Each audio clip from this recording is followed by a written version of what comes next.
We had in our Eurogroup meeting this afternoon a series of good discussions, and let me take you through a key point with regard to each agenda item. We began by welcoming our new colleague from Cyprus, Minister Makis Karavanos, who updated us on the priorities of the new Cypriot government. We then moved on to a discussion for fiscal strategy for 2024 in light of the economic situation and the guidance in last week's communication from the Commission. You will all have seen that we adopted a statement reflecting our strategic view on fiscal guidance for the next year. This has become a key element of policy coordination in the Eurogroup as we discuss budgetary preparations and is an important ingredient into our national work. We agreed that fiscal policies should aim to ensure debt sustainability in the medium term while raising growth potential in a sustainable manner.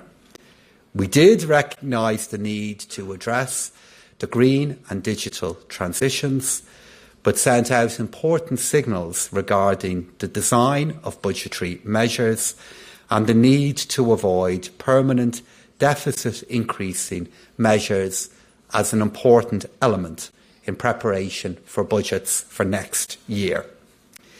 The discussion also saw broad recognition that there are two distinct issues.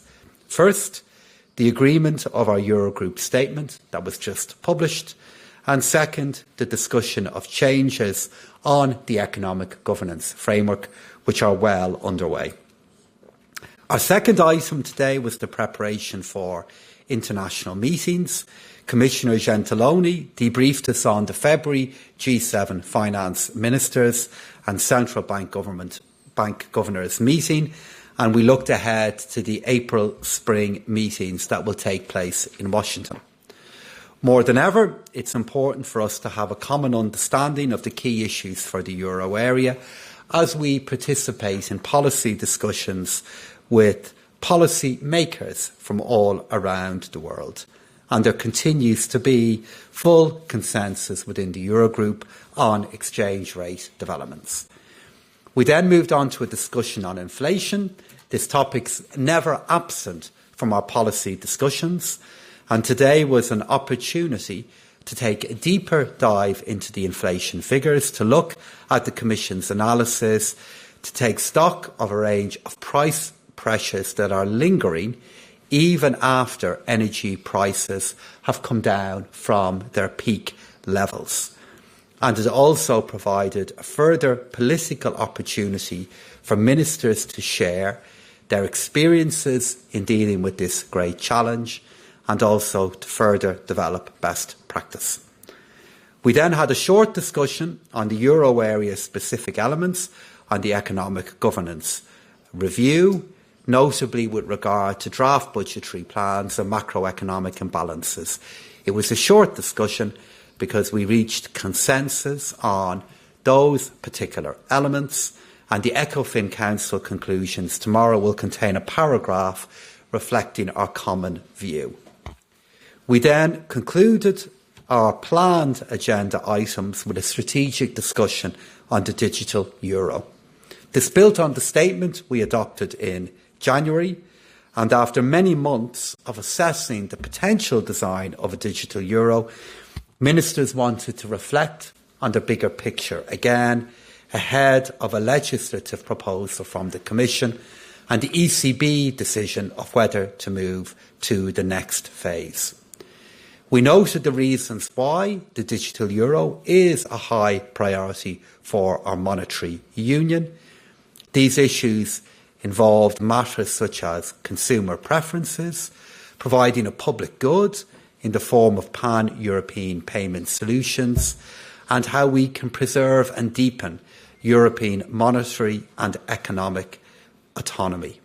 We also confirmed that we will continue our work to provide a solid democratic and political basis for that project, and we touched upon some of the implications of granting legal tender status to the digital euro.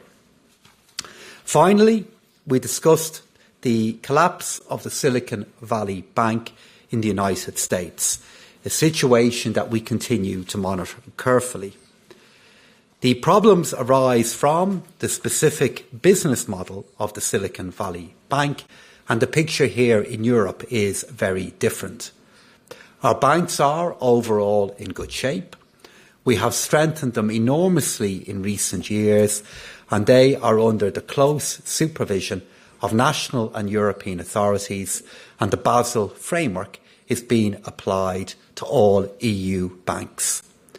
There is no direct exposure, therefore, to Silicon Valley Bank, but this is a reminder to us that shocks to the banking system can emerge at any time, how important it is to ensure the resilience of our banking system, and how important, of course, it is to continue with our efforts to strengthen banking union. So they were the key items discussed in our Eurogroup today, and I now hand over to Paolo. Thank you, Pascal.